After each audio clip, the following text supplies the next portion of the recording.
fact that we put all this iron ore out and we can't even make steel here anymore, it just drives me. Well, what I think you're going to see with Trump is this. This is what look what he's doing in the crypto space. He's basically giving US-based companies opportunities to be tax-free. Yes. Right? And if companies from overseas want to relocate to the United States and also enjoy those tax-free conditions, they'll do so. So what they're doing is setting up a situation to attract those entrepreneurs, brilliant minds that will employ people and create jobs, right? Smart move. Okay. And I think that's what you've got to do in this situation is go, how do we bring the innovators back onto our shores?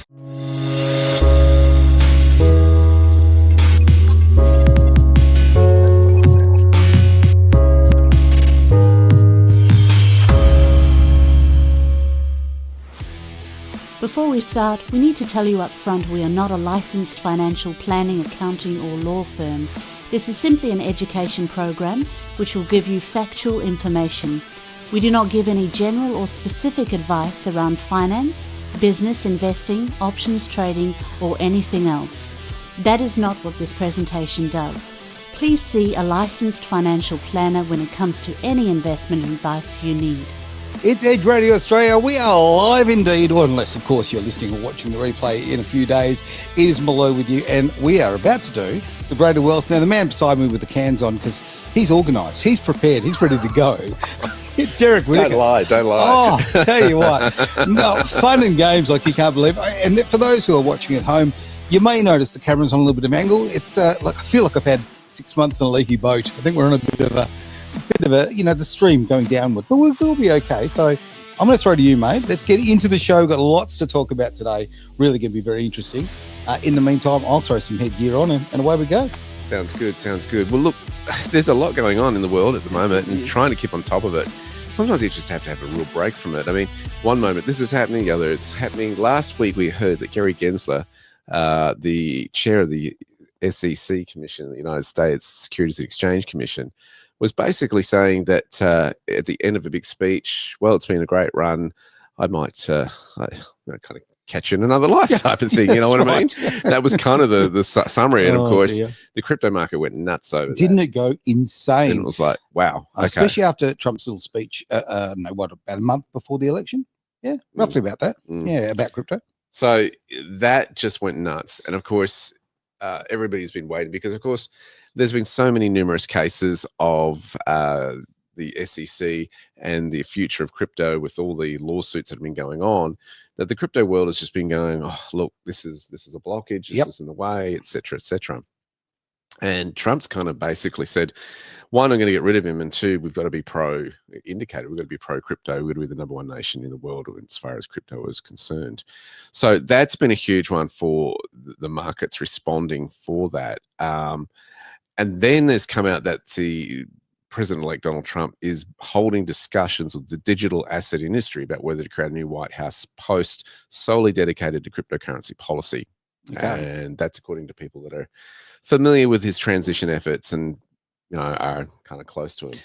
He seems to be getting very much on board with it. And the fact that they do, well, certainly the way he's been speaking, he wants to make this effectively part of Treasury, from what I can understand as well. Yeah, they want to do that as far as hedging their inflation. Well, that's at least what they say. That's what they say.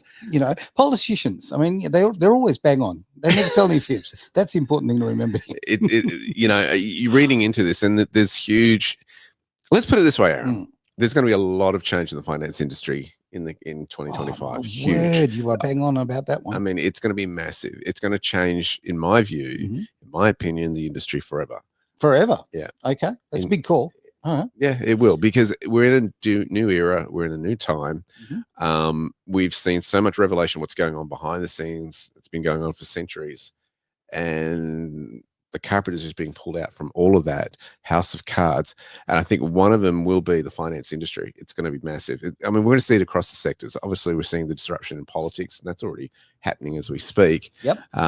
And then we're going to be seeing other agendas come out as far as the medical industry is concerned.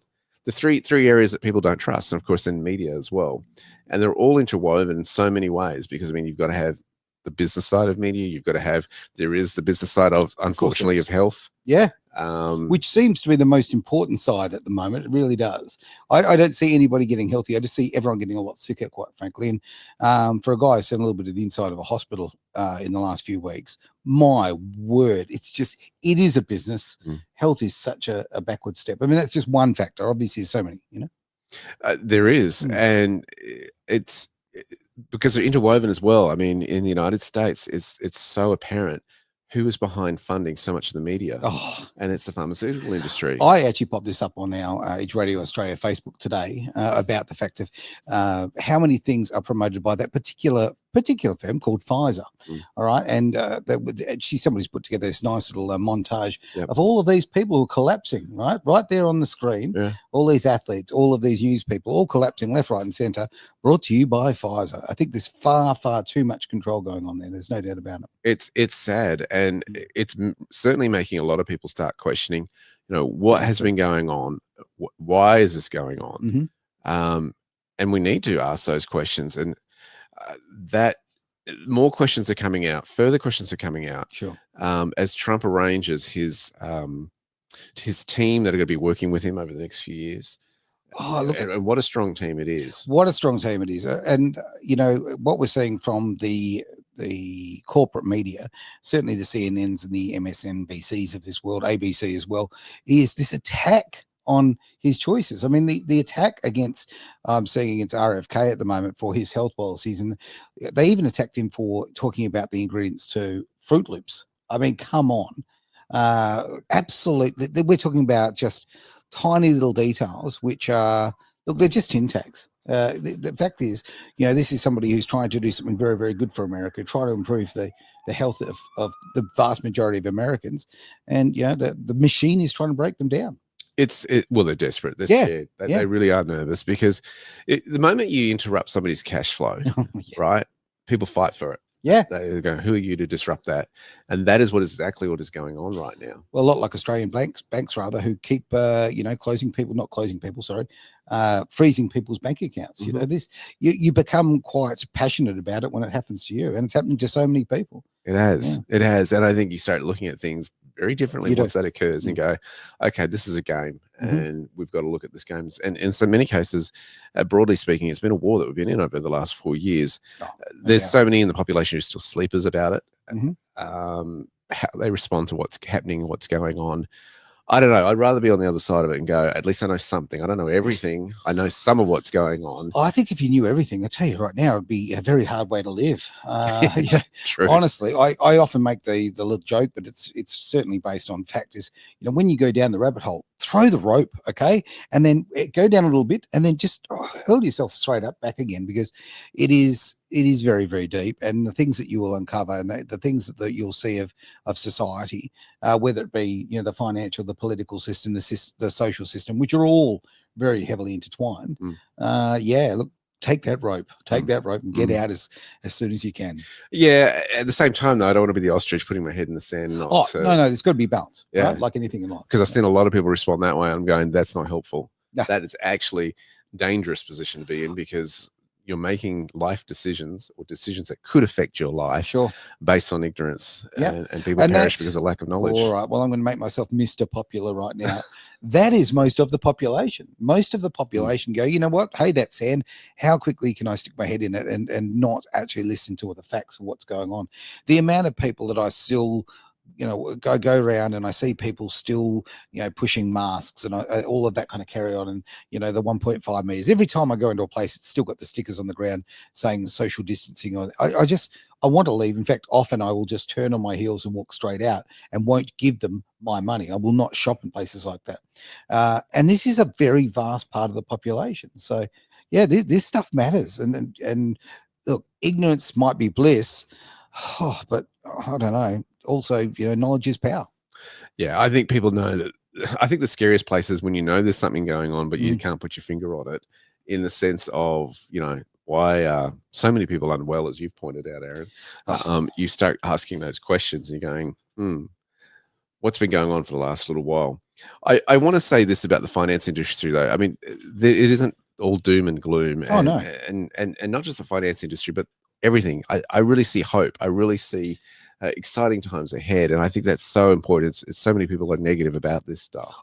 Let's not be negative. Let's see opportunity here. Mm. Like, okay, let's talk about something that you may not have seen on the mainstream media at all lately. Have you seen the price of Bitcoin?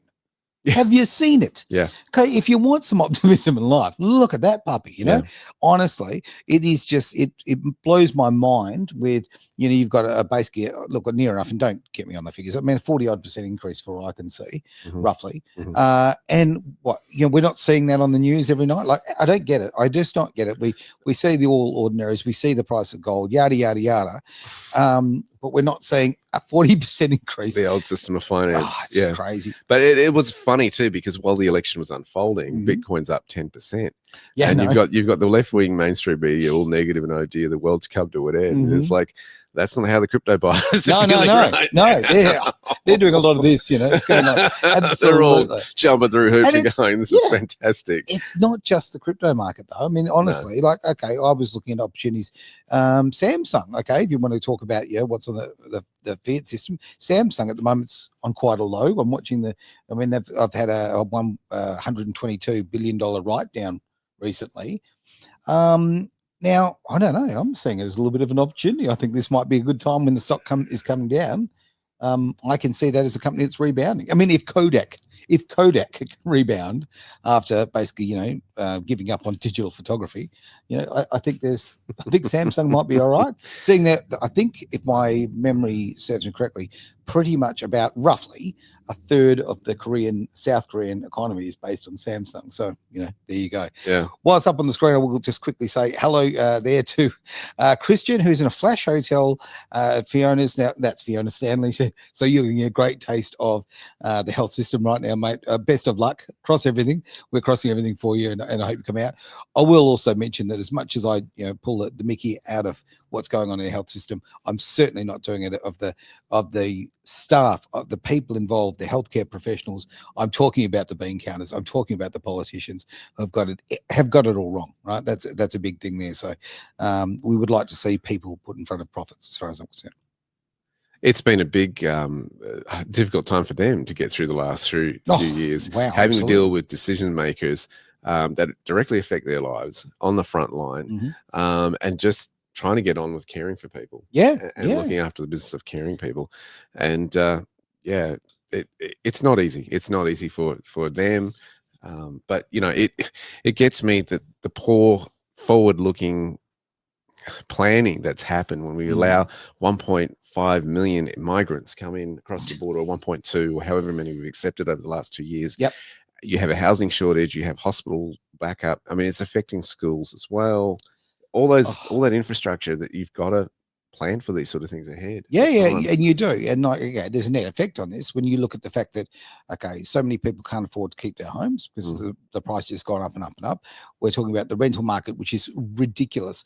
I'm not going to talk official figures here. I'm going to talk about figures of what I have personally seen with my own eyes and the people I talk to. And in the last 3 years, most rents, from what I can see, most rents of the people I talk to have doubled.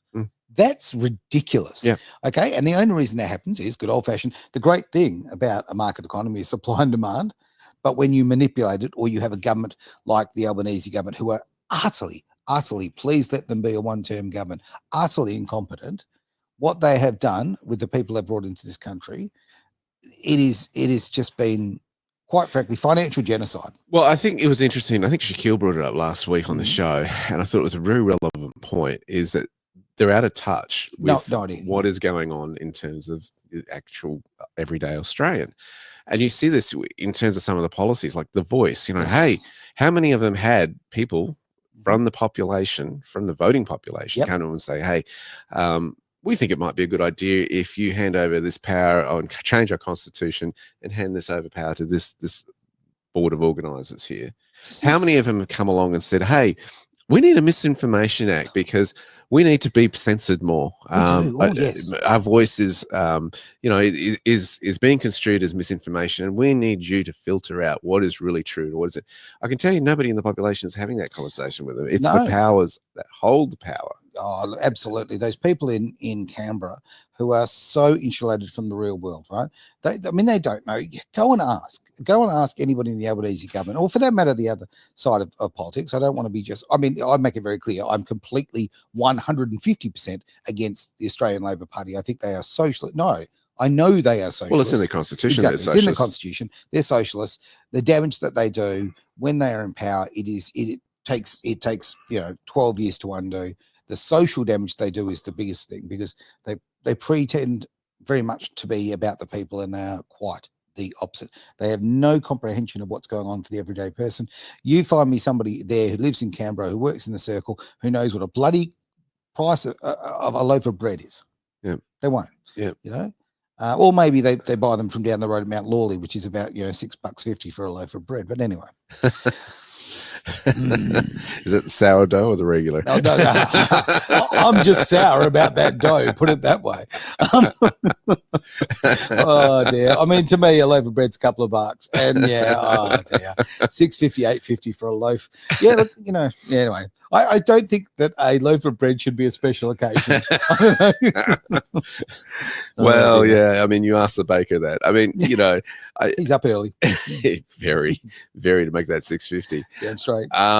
But yeah, I mean, this is the exciting thing, is that people are now starting to question things and starting looking and go, hang on a second, why are people getting sick? Hang on, why is it that I am struggling to pay the bills, to pay the rent? Why has my rent doubled in the last few years? Yep. Why is it, what kind of Christmas are I going to be having this year? How much can I afford?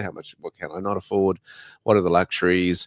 Trimming the fat, basically. Look, I'll give you a really strange example. Okay, I went and got dinner last night. Okay, now where I'm currently living, I can't actually cook. Okay, there's no cooking facilities, right? So that's something I'm working on. But we'll get there. You'll light a fire. I'll light a fire. Absolutely. I can be very creative. But okay, so last night I thought to myself, hey, you know what? It's been Sunday night. I see some great specials at the pub there. I'm going to go and have myself a pub meal, right? Okay, fantastic. It's on special.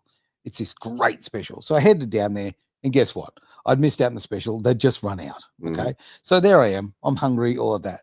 So I basically kind of order in haste. And here's the ridiculous thing. The price of the meal, I didn't buy anything fancy by any stretch of imagination. But the financial anxiety I had while I was waiting for that meal to be cooked was ridiculous, because it was far more than I had budgeted to spend, right? It was very, very expensive, and I'm not having a go at the particular pub, because the reality is the cost of materials has gone up, because the price of fuel's gone up, because the price of everything's gone up, because the economy is being so poorly mismanaged. Well, it's actually been mismanaged very well, if you look at it that way. If you're trying to tank it, they're doing a great job. But yeah, I'm not joking. I was having financial anxiety with the price of my meal, and where I went, because I was going, I've got to eat, and I've got no facilities, not got things, so I've got to. I felt like I just can't do I want something healthier than a service station pie here. Okay. That should not be financial anxiety for somebody when the meal costs $10 more than they budgeted for.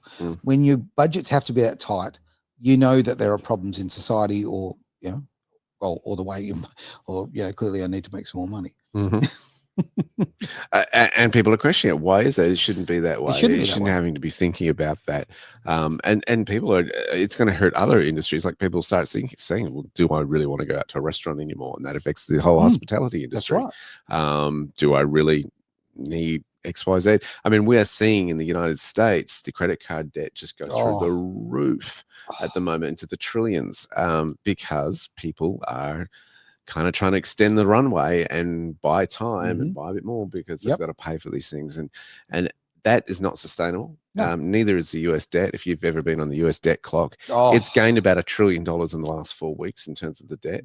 Again, in 4 weeks? Yeah. Well, no, give it a little bit longer, probably 7 to 8 weeks. Okay. Well, it doesn't change things much. It's still horrific. We'll put it this way. I was looking at it about a week ago. And measuring it against August. Yeah. And it'd gone up another $1 trillion. Wow. Yeah. Okay. That's just, it's horrific. And the amount of people in the US, I mean, every country, but we'll deal with the US here, okay, who are such struggling. When I hear about the rents in the US, like I used to look at the US prices and think, geez, man, I mean, okay, granted, our wages are different in that. But like things used to look really cheap in the US, right? Yeah. I remember a time where I would look at importing cars from the US is, not a chance now. Not a chance now. It is so expensive. Those poor people, and I look at the rents in not just places like New York, but like in the suburbs, like an hour out of the center of Los Angeles. Oh, it's just insane. So, well, that's pretty normal for America, in Los Angeles particularly. Nobody lives downtown LA. Right. That just doesn't happen. It's not like Australia. You don't want to live downtown LA, okay, because of the neighborhood that it is. Right. You actually want to live an hour out. So that's pretty normal for people to travel an hour and a half, even in good times for LA. But certainly what you're saying, I had a friend who traveled over there recently. He said, Derek, I bought a meal, it wasn't anything too fancy. Bought a bottle of water and that sort of thing. It cost me $80. And he said, and I said, I bet you had to pay a tip on top of that. Yep, had to pay a tip. Wow. And he says, what you're finding is that there are people there who have good jobs, white collar jobs, and they're working all day and then they go home to a tent. Yep. And that's it's inconceivable. This is supposed to be the land of opportunity. Yeah. Wow. Look, a great comment in there from Gil Bates. Doge time, boys. Ain't that the truth? I am so looking forward to this.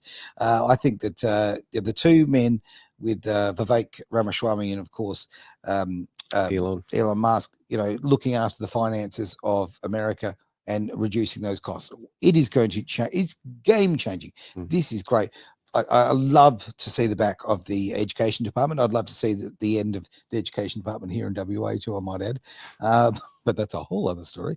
But it's... Well, that what you said there is not a whole other story in the sense that a lot of people are going to look at the United States and go, why aren't we doing this here? Yeah, why aren't we doing it? And so, this is what I think the powers to be within Australia are very, very nervous about, because they go, how are we going to manage this? You've got Trump who says what he's going to do. He doesn't care. He's going to throw his weight around in terms of he's going to do what's best for America. Yep. And you're all going to have to play ball with it, as opposed to try to, hey, come over here and let's do it our way. If it's not in the United States' best interest to do the deal, it's not going to be done. Well, okay. Having said that, let's look at the title of today's show and let's talk tariffs. Let's talk tariffs. Agenda 47. Trump came out with looking at the Reciprocal Trade Act, and he's basically saying that the economy has been weaponized for a very, very long time. Joe Biden has run up record trade deficits, also known as losses, higher than any president in history by far. These gaping wounds are costing our country countless jobs and trillions of dollars in wealth. One of my top economic priorities will be to stem this bleeding and put American workers on a level playing field. It's about time. And I must say, I did it 3 years ago, and they were doing great, but that's been blown out the window by the Biden administration. But to that end, I will pass landmark legislation that will be known as the Trump Reciprocal Trade Act. If India, China, or any other country hits us with a 100 or 200% tariff on American-made goods, we will hit them with the same exact tariff. In other words, 100% is 100%. If they charge us, we charge them. An eye for an eye, a tariff for a tariff, same exact amount. One thing is going to happen. Probably they drop the tariff, but if they don't, that's okay. We'll take in plenty of money. Under the Trump Reciprocal Trade Act, other countries will have two choices. They will get rid of their tariffs on us, or they will pay us hundreds of billions of dollars, and the United States will make an absolute fortune. There will be no more unilateral economic surrender like we've done for many, many decades. This will especially help our great farmers in Iowa and other agricultural states, and it'll help our manufacturers all across the nation. We will be knocking down barriers to American farm products, American dairy products, steel, just about everything you can think of. From all around the world, they take advantage of us, but no more. We must have fairness and reciprocity. That's the word, reciprocity. They do it to us, we do it to them. This will be a key part of our strategy to return jobs and wealth to the United States and launch an economic boom that will lift up our middle class and eliminate our dependence on China and other countries. And it's something that has been waiting to happen for a long time. We have been the whipping post for everyone else. We have been a country that was disrespected on trade and, frankly, disrespected on just about everything. No more. The Trump Reciprocal Trade Act. Thank you. If in India or China or any other country, this is where it gets interesting, hits us with 100 or 200% tariff on American-made goods, we'll hit them back with the same tariff. Well, fair's fair, right? In other words, 100% is 100%. If they change US, we charge them. If they charge US, we charge them. An eye for an eye, a tariff for a tariff is his words. The same amount applies, exact amount. That's going to be interesting in relation to foreign exchange as well, because those markets can be manipulated. But yeah, it'll hit 100% tariff. So that's huge. Okay. Now, let's be naysayer for a moment. So the naysayer is going to go, right, now America and Australia are completely dependent on Chinese goods. Let's go down the shop and find something. Can I buy something that's not made in China? Okay. Right. Everything's made in China, made in China. It is incredibly difficult to buy Australian manufactured, incredibly hard. Look, and even finding a country that's not China, full stop. Now, if say the US do the same thing with the tariffs that Trump is talking about, by pumping them up, in the short term, that is going to be some serious hyperinflation, I would tend to think, on most items. How do you counteract that in the short term? Okay, I know the long term it'll work. I do actually have faith in long term it will work, because manufacturing in the US will step up, and then that will counterbalance that. But in the short term here, how do you stop that hyperinflation? Well, Trump's been always known for the art of the trade, Yes. art of the deal. He's written a book on it. He has, and or had a ghostwriter write it for him. right. I think he always over negotiates. Okay. He gets exactly what he does want. Yeah. So he'll ask for more from someone. So, you know, if he wants some 3 steps at this point, he'll ask for 7 Sure. to bring him back to And 3. that's just normal negotiation. Let's be absolutely honest. You don't walk and go, well, this is what I'm prepared to pay. No. There's a barter here. Okay. Yeah. This is right now we're in Poppies 2 in Bali. Okay. We're fighting over the price of those sunglasses, but you have to barter. Look, his best mate at the moment is Elon Musk, who's very entrepreneurial and is really leading the way in so many areas of the world in terms of innovation. Sure. So I think with his input, and of course the economic reform committee, or whatever they're calling, government efficiency department, that's going to help things. I think what we're going to see, I mean, let's look at it this way, Aaron. In our own country, the biggest employer of people in New South Wales is the public service. That's ridiculous. Right? It is ridiculous. Now, the thing you don't want to do is go in there suddenly and go, right, we're cutting down all these government departments from day one. You would hope that there would be enough entrepreneurs that could say, hey, we can employ these people elsewhere, because otherwise you're going to put them all on the welfare line. But something's got to change, right? In cutting down. So how many government departments are going to get the axe in the United States is what you got to look at. Yeah, okay. There's going to be several sides to this. And I just want to quickly mention Josh's comment. Thanks for that, mate, that we don't make anything here anymore. And we don't. I mean, it is ridiculous. BHP absolutely annoys the hell out of me. The fact that we put all this iron ore out and we can't even make steel here anymore. That just drives me. Well, what I think you're going to see with Trump is this. This is what look what he's doing in the crypto space. He's basically giving US-based companies opportunities to be tax-free. Yes. Right. And if companies from overseas want to relocate to the United States and also enjoy those tax-free conditions, they'll do so. So what they're doing is setting up a situation to attract those entrepreneurs, brilliant minds that will employ people. Yep. And create jobs, right? Smart move. Okay. And I think that's what you've got to do in this situation is go, how do we bring the innovators back onto our shores? Interestingly, we get a comment there. Maybe they can learn to code. That's probably an interesting thing. Yeah. Look, I realize by, firing, half the public service, what a social problem that would cause, because obviously you'd have a flood for welfare, right? Which would actually save the country a lot of money, because you're paying them a lot less. But the social problems it would have, you'd have bankruptcies, you'd have people losing their homes. And I don't want to do that. I care about people. I don't want that to happen. But we have a ridiculously bloated public service, and it needs to be fixed. And the amount of public servants who do, but honestly, they are so not productive. You would last 5 minutes, right, in the private sector. I think we've got to recognise here that the United States governing is very differently run than Australian governing. Is it though? Yes, really? Because the United States, 50 of them, run very differently within each other. Yeah. And so their governance is going to be different. The way they do things is different. The laws between states are different. So I think for America, it's easier to probably lose a lot of those departments that are inefficient and ensure that people aren't on welfare and be re-employed elsewhere. Okay. And they do everything they can. I mean, you can look at this. If you got Trump, he's a businessman. He wants to give the entrepreneur the innovation You'd to be hope so. able to employ people and his words, make America great again. Yep. So you're going to see a lot of that. I think in Australia, we're a little bit more tied to what happens on a national level, that the states and territories have less autonomy than they would in the United States to make those kind of decisions. That's a very good point. And so absorbing that in Australia is going to have a very different kind of effect than it would over there. Okay.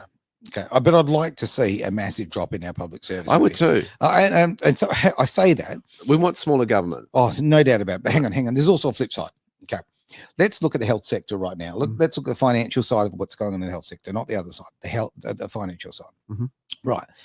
I have spoken. Now, we're currently 4,000 nurses short in the public system right now. Yep. Interestingly enough, it's a very similar number to those who lost their jobs 4 years ago. Just almost identical, funny enough. All right, 4,000 short. So they can't get these people. What they're doing is hiring, from private agencies, nurses, support staff, all kind of thing, at highly inflated prices because they're getting them through private companies. Yep. How is that good for our economy, right? Okay, yes, we haven't got public workers, but now we're hiring from agencies. So the person who is actually doing the job is getting paid, and I'll give you some reasonably accurate figures here. Some people I've spoken to in the system, that they are being paid $56 an hour, all right, to go and do the job. Okay, great, fantastic. They've also got lots of flexibility. They can say when they work and all that sort of thing. So for the worker, it's doing all right. The agency's being paid $120 an hour. All right. Now, let's wind the clock back, I don't know, 5 years, probably even less, but we'll call it that. Now, the entire cost for that person working for the public sector was probably $40 odd. So we've tripled the cost. Yep. Right? Yep. It's just moving the shells around. That's all it is. It is our government absolutely taking us for a ride. Why are we allowing this to happen? I don't know. Because, I mean, when I go into the voting booth and I've got to choose, I've got the choice between, okay, who is slightly less damaging to the country? Not who is going to make Australia great again. Who's a statesman? Who is going to make this country what it should be? This country should be an absolute powerhouse. And again, probably go to our Facebook page, have a look at some of the posts I put up in the last couple of days, because Australia, for all of the reasons of minerals and this, that, whatever, tech, all the stuff we've got in the ground and the expertise that we've got, we should be an absolute powerhouse. We should not be living the way that we are. So that has got to stop. Well, you've got to look at the health industry this way, right? These people who are giving medical supplies and equipment, all that stuff, it's big business for them. Of course it is. It's like giving government grants, right? Yeah. You want this machine, it's going to cost this amount. And the government has to fund that, right? It's like the businesses that often do businesses with governments, they hike up the prices a bit because they know it's taxpayer money, right? Yep. So that doesn't mean it's running that efficiently. So we've got to recognize that. But at the same time, we also have situations where you have practitioners who, Barbara O'Neill, who was a great promoter of natural health, booted out of the country, censored and booted out of the country because, she doesn't go in with the toe off the line with, hey, pharmacy is the way to go. And so there's major disruption on the way. If you go down the path of I'm going to do natural health, you really have to become empowered to do it, because you're basically taking responsibility off your health and going, you know what, I don't trust the system to do so. So it's a courageous move from that perspective. But I agree. I think it's costing us as a nation so much, this sickness, that we've got to get healthy again. You look at the pictures of people in the 1970s, right? Man. There's no fat or obesity on them. They're strong people. They're out there. Most of them aren't wearing sunglasses on some pictures, they're walking out with it. The blokes are running around without shirts on and shorts and that sort of stuff. They're buff, they're healthy, and they live longer. Oh, now when I go to the beach, people run to the beach and start rolling me back into the water. It's very, very unsettling. It's awful. We've got a lot of great comments coming in, so many. Let's have a look. Why not? Just had to have a giggle there. First, g'day, Damo. Great to see you, mate. Good afternoon. Always a pleasure to see you pop up there, mate. Now, you've got a comment there too, which is, all righty, let me just make that big so that we can actually see it. There we go. Government see it as their money. It's not their money. It's not their money. It is our money we're the ones who put this together. We pay our taxes. You, me, everybody, we are doing our bit. You are spot on. And you know what? On that, there's a greater responsibility to manage other people's money than your own. So true, right? mate. Yeah. Most people go, if it's my money, yeah, okay, whatever. Like, if you make an investment, you lose on that, well, I'll just wear it type of thing. Yeah. What is other people's money? There's a responsibility to do that. And that's what's got to get into the public servant mind. It's not your money. It's even a greater responsibility. It's the public's money. Oh, look, deploy. Yes, vote 1 Fedora. Okay. I don't know what that means, but I'm with it. Okay. 100%. Maybe you do. You know what that means, or we're just going with the hat. I don't know. And another comment that's just come in there too from Josh. Let's have a look at that. There we go. There's so many coming in at the moment. Okay. Okay. I don't really know what that's about. Well, what's your thoughts there, Josh? We're going to get you in here. There may be references from 5 minutes ago that we can't remember. Maybe that's the case. Absolutely. Right now, what we need is the shave monkey to help us out on this one. But he's on holidays, a slacker. I don't know. What are you going to do? All right. But thank you for these great comments. Let's have a look at another one. So we're going. There we go. All right. Do you guys ever think it'll be fixed in healthcare? No, is my straight up answer. I don't. I'm watching Kennedy's influence in America, and I think this is going to have a flow-on effect to other nations, guys. And so that's where my focus is right now. What disruptors is he going to introduce to the United States that other nations are going to have to play ball?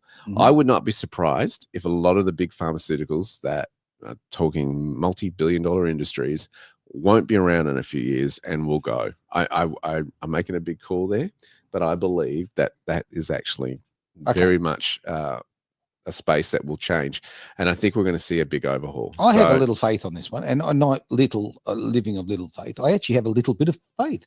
I think that the Americans, by setting the right example here, we follow them, we follow them. That's what we do as Australians. Unfortunately, we follow the UK a little bit. Please don't follow the UK at the moment. Well, in healthcare, I think we've gone a little bit further than the United States. Oh, no doubt. No, I'm just talking about general sort of life and policy and culture and everything like that. We follow. I hear what you're saying, but there's the whole thing of tracking vaccine, who's been inoculated with what here in Australia.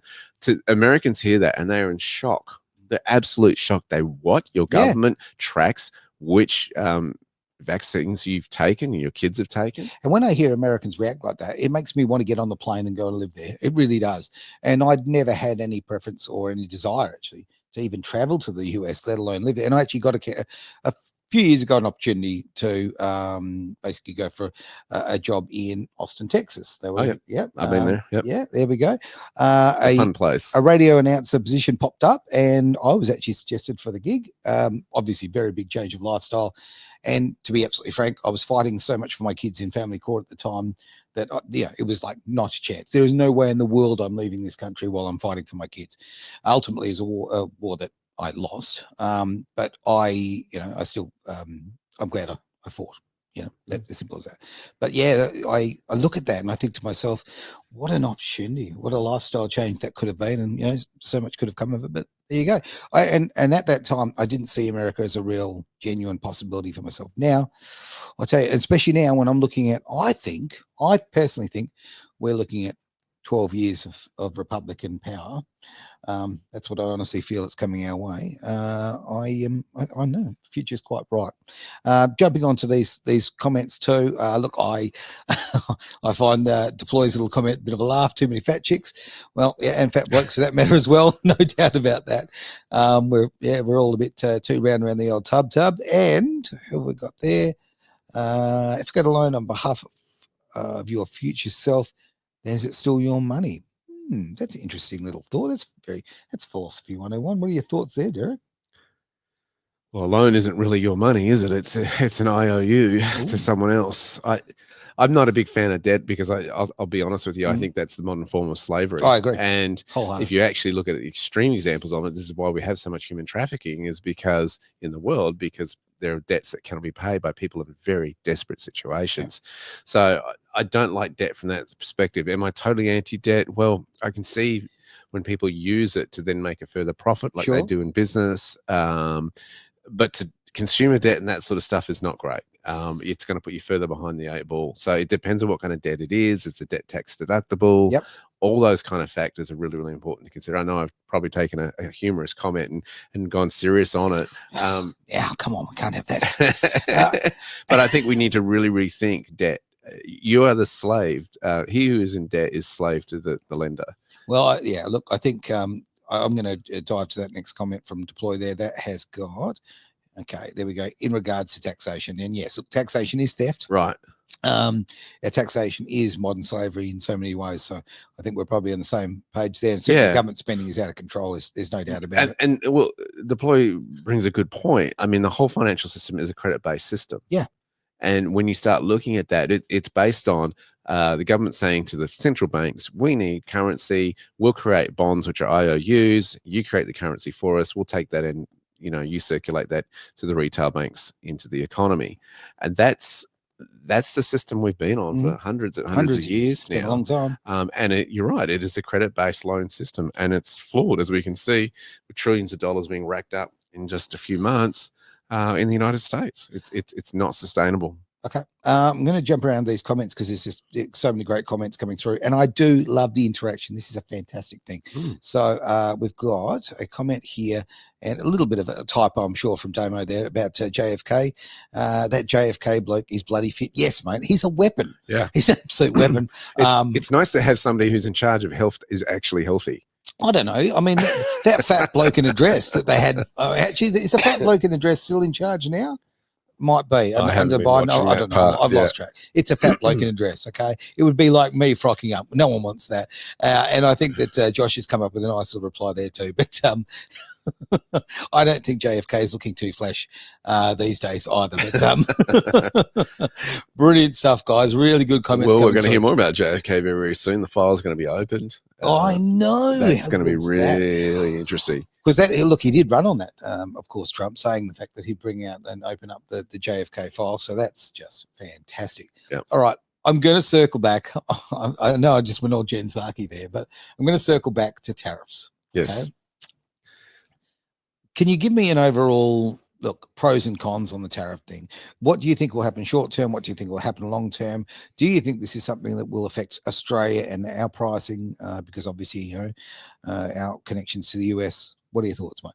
Well, I think we're already starting to see the effects of it immediately with international players going, well, hang on a second, where does this put us? Which is great because everybody's on their toes. And I think it needed a good shake up for that with the United States doing that. So I think that's good. Will it change things in the United States? Absolutely. I think you're going to see a massive reduction in taxes. There is talk. I'm going to go as far as this. I'm hearing talk of the IRS not being around for much longer, as well as the Federal Reserve. I have heard that too. Now, 2 years ago, that would have sounded extreme. I've heard that a couple of years ago thinking that's a big call. Now that we're going down this path, I can see it really happening going down that path. As far as tariffs are concerned, a lot of it is going to be, we want to get in with the United States being the biggest economy in the world. The BRICS nations are really going to have to address this too, because, so many of them are doing deals. They see the United States as a customer or have treated the United States as a customer, namely China and India with their emerging markets. They're going to have to reassess where they stand on that. Russia is more political, I think, in relation to how it relates to the United States, although it has great interests in exporting oil and gas to Europe. So, look, come on, you close that little pipeline, and Germany. Look what the problems Germany's gone through. So, no. I think that's okay. When Drill Baby Drill comes in, you're going to see a lot more money flowing out of the US into places like Germany because, of course, it wasn't that long ago that Biden put out the order to put a hole in the Nord Stream pipeline. Yep. So no, I mean I can see that being very, very, very financially beneficial for the US, energy efficient for Germany and other countries in that sort of area, and that will probably create a bit of a trade war there with I was about to say USSR. How behind the times am I? Russia as well. So I think in terms of Australia, I really think we're already seeing them Australian politicians reassess it. Yeah. I said them, us.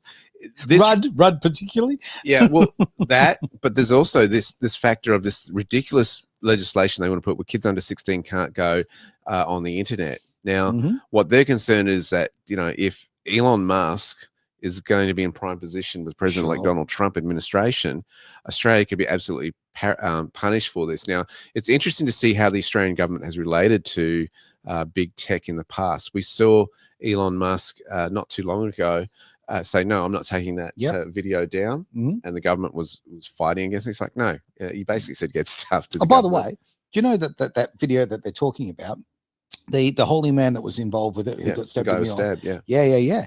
Do you know that they invited him to be part of the discussion about basically the what's available on social media and the censorship? The government, the government invited, right? Yeah. And then rescheduled him, I believe it was 3 times, and then cancelled him his ability to speak. Yeah, they're just so full of it. They're just lying. You know why? Because he was calling them out on I know. On the videos before he was doing that. I used to watch his stuff. It'd come across my feed and going, this is interesting. I had friends who'd share it and all that kind of thing. I think it was a case they wanted to shut him up and not draw attention to him calling the hypocrisy of these bureaucrats. Good point. What is also interesting here is I actually think, and I've heard somebody else say this, and I think, they're onto something. I think the bigger picture here, why the Australian government wants to censor kids from social media under age of 16 is because they want to roll out the digital IDs. Spot on. That's what it is. We just want to find out what people's ages are. And what you're looking at. So if you have to log on with digital ID, it's like, great, we can track now what it is you're looking at and how often you're going there, et cetera, and what you're focusing on. And this is a huge breach of privacy. This is totalitarianism as far as government policy is concerned. And you've got someone like Elon Musk who's saying, you know what? Forget it, guys. We're not going to be doing that. Yep. And is also in control of Starlink, right? Yes. So the Australian government has no control of those satellites flying over its space because it's outside of Australian air. Can I get one of these? Yes, I've got pretty lousy internet in my little abode. So, can I get myself a Starlink? Apparently they're portable now. Somebody was telling me the other day you can take them with you. So I want to look into that further in terms of the product line they're rolling out. And there are pros and cons with Starlink as well. All right. Right now, it's great opportunity. It's awesome, fantastic. In the wrong hands, I think it could actually be used against the people. And I think this is what we've got to realize with technology. It's neither good or bad. It's who's in behind it and controlling it. It's like radio, right? Radio can be used for good. It can be used for evil. Absolutely. In and of itself, it's technology that allows communication to occur. Correct. And so I think Australia's already going, well, where do we sit on this? Because it needs some pushback on this. You also saw Zuckerberg basically cancel all accounts for Australian media some years ago. I remember that. When the government was pushing and saying, you need to start paying your share, your share on that. Now, I can understand why they're trying to protect their local media. I get that. I actually thought in some situations they were kind of right on that one because it was squeezing out a lot of the Australian media. However, the problem is that the media is there to challenge the bureaucracy as opposed to just be its megaphone. And I think that role has changed. That's probably a different point. Yeah, but my point is this: Australian government is really having to reassess where it stands with social media platforms that are international and outside its power and jurisdiction. This is already starting to take place. I also think we need to see more manufacturing within our country. We're too vulnerable and reliant on international players. If China goes into bad financial situations, not buying our dirt anymore, who are we going to sell it to? We need to manufacture our own steel, get back to doing that and building an infrastructure. But, I'm shocked. I spoke to a politician recently and they hadn't even heard, who holds a position of parliament here in WA, hadn't even heard of the BRICS nations. I'm going, you're making decisions on the West Australian public here and you don't know this is going on in the world. Look, in fairness, I mean, it's only 3/4 of the population of the world. Are you kidding me? Like, how can you not be, how can you be in a position of power like that and not be knowledgeable of something so fundamentally basically important here? This points my whole point to this whole misinformation and censorship, right? If you don't know what's going on, if mainstream media is not alerting you to this, this ignorance can really hurt you as far as international negotiation is concerned on the playing field that these politicians are playing in. If the pollies don't know what's going on and go into this notion, censorship, it's a great idea. They're not even thinking of, well, what's going to be blocked from you gaining intel that you need to make decisions and do your job. Spot on. And it flows straight into this comment I've got up there on on the screen there from Deploy. Also, the internet is red pilling the younger generations. That is a massive point that lines up there. My 13-year-old son knows more about what's going on in the world than the average adult does. My wife, no question about it. And I'm great conversation. I'm going. She's right. She's absolutely right. You know, when I hear my 3-year-old in the middle of the night say, "Don't play that song, Daddy, it's propaganda," I'm going, "Oh my goodness!" You know, I didn't know that word till I was probably 16. Oh, the Whittaker household must be a very spectacular place to grow up. It has a lot of people questioning us, you know. Which it should be. You've got to question things. This is the thing about Well, a lot of education. people question, why is your son talking about this particular conflict and all that kind of thing? And, you know, they go, what are you teaching your kids and this sort of stuff? You know what? As a parent, I'm trying to prepare them for the world and go into what the rest of the education system isn't preparing them Yep, for. spot on. Another comment that I'm just going to bring up quickly here. There's so many coming in. Thank you, guys. Really love this. The 16-year-old limit on social media is a smokescreen. It's 100% about surveillance. Bang on, Josh. Yeah. 100% agree with you. Couldn't agree anymore. And why 16, you know? You know, because legally you're not recognized as an adult until you're 18. That's a So really why 16? What's wrong? 17-year-olds, you know, they got the maturity to handle that. Look, I'm in my 50s. I haven't got the maturity yet. What have we got here? Another great comment coming through. Let's have a look. In the Senate session this morning, they admitted that everyone will need to provide ID to social media companies. And sorry, I cannot see the bottom at the moment, which I'm just having a little bit of a problem. Okay, we'll go back to the other screen. Hopefully we can see that. Okay, no, I'm afraid I can't, mate. My apologies for that. You need your binoculars. I do need my binoculars on this one. Hang on. In Smoke Screen this morning, they admitted everyone will need to provide ID, and the social media companies will need to scan all posts to catch people using VPNs. Oh, wow. Okay, that's a nice little way of exposing that. Thank you very much for that. And there's a flow-on comment from there as well. We'll have a look. Okay, great. I kind of hope the social media platforms just ban Australia outright. Do you know what? As much as I use social media a lot, and it's a great way of sharing on what we do and how we're communicating right now. But there's part of me realizes life was better before it, to be absolutely frank. Business cannot survive without we internet. Can't. That's exactly right. Without that side of things as well. We're running so low on time here, so I just want to get through these great comments. If we don't produce cars and planes, then we don't have a free and independent country. Very, very true. I even look at these government policies as far as we're buying our submarines and this and that and from every country in the world. When we have a very, very, very good shipbuilding industry here in Australia, and there is no reason they can't be made either in South Australia or right here in Henderson in Western Australia. I think we don't back ourselves enough in Australia. Oh, look, ain't that the truth? You know, we think that they do it better overseas, except probably in the area of sport, where the larrikin in us goes, yeah, let's take it up, and has the tall poppy syndrome moment and go, yeah, we show the rest of the world.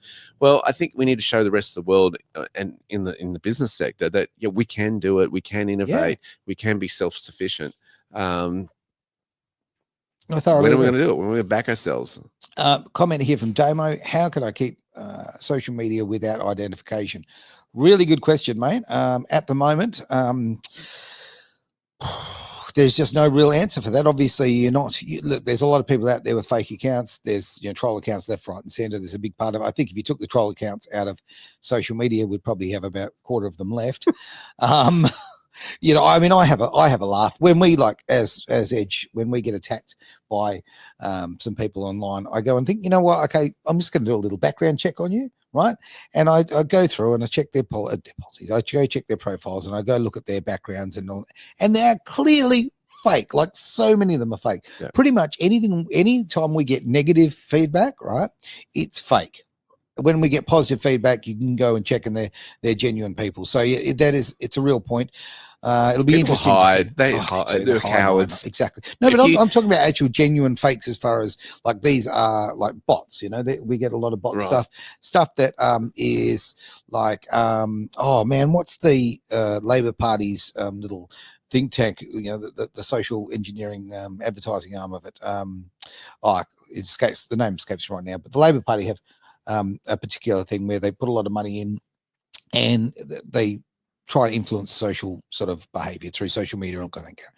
That is, you look at these are so many bots, so many of them aren't genuine. It's crazy, absolutely crazy. Let's look at this other comment here. So got, okay. Just tell them to EFF off. I love that. Thanks, Deploy. Good comment there, mate. Really, really good one. Good to see everybody's riling up and supporting each other, which is always a good thing. And I think we'll make this the last comment. They don't go. Don't go too hard on the troll accounts. Kind of hurts my feelings. Sorry, mate. Oh, what was I thinking? Look at that. That is brilliant. And with that, I think we'll close out the show. I will leave the last comments on, and again, I'll Jen Saki it, and we will circle back. Let's end on your thoughts on these tariffs, mate, and we'll call it a show. On the tariffs? Yes, on the tariffs. On the tariffs, look, I love the fact that these nations are rising up and having sovereignty and going, we're not going to play ball according to some unelected body internationally that wants to dictate to us how we should run our people, enslave our people, and run our economies. We're going to do what's best in the best interests of that. And I'm glad that there are anti-government people coming into power, into government, to change it. And that's what's really, really exciting. If they can, as Shaq has said, if they can do it in the United States with a Trump, they can do it with a Nigel Farage. And gosh, hasn't the UK risen up lately with the farmers going in there and marching on Parliament House? If you haven't seen that footage, go to Telegram and those kind of platforms where you'll see it by the, you will hundreds of thousands. And Jeremy Clarkson rising up and saying, thumbing the nose at the BBC, and all this kind of stuff, his ex-employer. Look, you've got to take back your power, and this is what is happening around the world. Australians, you got to care. If you don't do it for yourself, do it for your kids, do it for your grandkids, because they need to have that power. They need to have that voice. And I think there's great things on the horizon for Australia as we just start manning up, so to speak. Yeah. And not doing that, saying that against any of the ladies listening and that sort of stuff. No. But we've got to get tougher in terms of making our politicians work for us and holding them far more accountable than what they have been. The corruption has been just pushed under the door, and it's far more subtle than it has been overseas. So, yeah, keep pushing for honesty, clarity, and to keep speaking the truth. I absolutely love that. And I want to thank everyone who's come online today. By the way, the comments have been absolutely brilliant. I've got as many of them on there as I possibly can. Worthy of a comment, I do apologize for the fact that some of the things on today's show haven't exactly been right. We've had some issues. In fact, well, to be frank, our main video computer said no last week, and unfortunately make it happen, we've had to improvise with laptops and all sorts of goodies to make today happen. And obviously we run Edge is run on a complete shoestring, so it's very, very tough to when we have sort of these problems. So for the we've had issues with wrong information coming up on the screen as far as the ticker tape and so forth. So those people have stuck with us very much. Hugely appreciate all of your support moving forward. And my point on that is, okay, even though today didn't go through as the most slick presentation you've ever seen in your life, isn't it better that it's out? Isn't it better that we actually have these conversations rather than we just have to wait till everything's perfect, right? Let's have these conversations, whether they be here through this sort of medium or at your barbecue or at your, I don't know, look, your niece's 21st birthday, who cares? Have the tough conversations because if you're waiting for the right time will never, ever come. So thank you very much for the comment there at the end there, Dame. I really appreciate the love of the show. Really great stuff, and really appreciate, as I say, everyone who's come on board today and any other day. Can you do us a favor? Can you please like, share, subscribe, do all those things that you hear all the YouTubers talk about, and get out there and promote Edge Radio Australia as much as you can, because look, we've just had a massive win. Okay, we've had a massive win. Not us personally as far as like just work that we've done, but stuff that we as a media entity have been involved with, that we've had some big wins. Ourselves and so many other parts of the freedom media have defeated the misinformation, disinformation bill. If people weren't out there independently doing that, this wouldn't happen. The Aboriginal Heritage Acts that went through last year, that they were absolutely making a mess of, another thing that ourselves and so many other independent media brought to people's attention that would have just been hidden away. We are making a difference. We are making a fantastic difference, and it doesn't happen without your support and the fact that you share and share and share. So, can I say this too, since it is a finance show? Yeah. Guys, partner with these guys, become subscribers to these guys through their website, pick up a membership, because freedom comes at a price. This guy here has paid a huge price, an absolute huge price, to be able to present this to you week on, week out. Get behind them, support this station. They need it. They really do need it to keep the lights on, to keep the technology going. computer equipment, as you know, fails, breaks down, it has to be replaced, people have to eat, this sort of stuff. Please get behind it if you can. I know it's coming up to Christmas, all this sort of stuff, but maybe give a little Christmas gift to this station and this cause. Thanks, mate. Appreciate and donate on their website. Can they do it on their website? Yeah, absolutely. Yeah, really, really appreciate that. Become a partner with them. Yeah, look, we don't want to sit here and complain and whinge and that sort of thing. We love what we do, and it is a hard path to take. And I very much appreciate everybody who gets on board with us and helps us whenever we can. And our poor computer, Frank, over here to my, over that way, Frank has finally given up. Who would have thought that a computer made out of 5 different computers could last 3 years? But he's done it right. All right. Thank you so much, everyone. Have a wonderful, wonderful week. And if you're listening to the replay on Sunday, have a wonderful week as well, because, hey, we'll be replaying this show on Sunday at 5 p.m. Thanks very much. This has been, of course, The Greater Wealth here on Edge Radio Australia.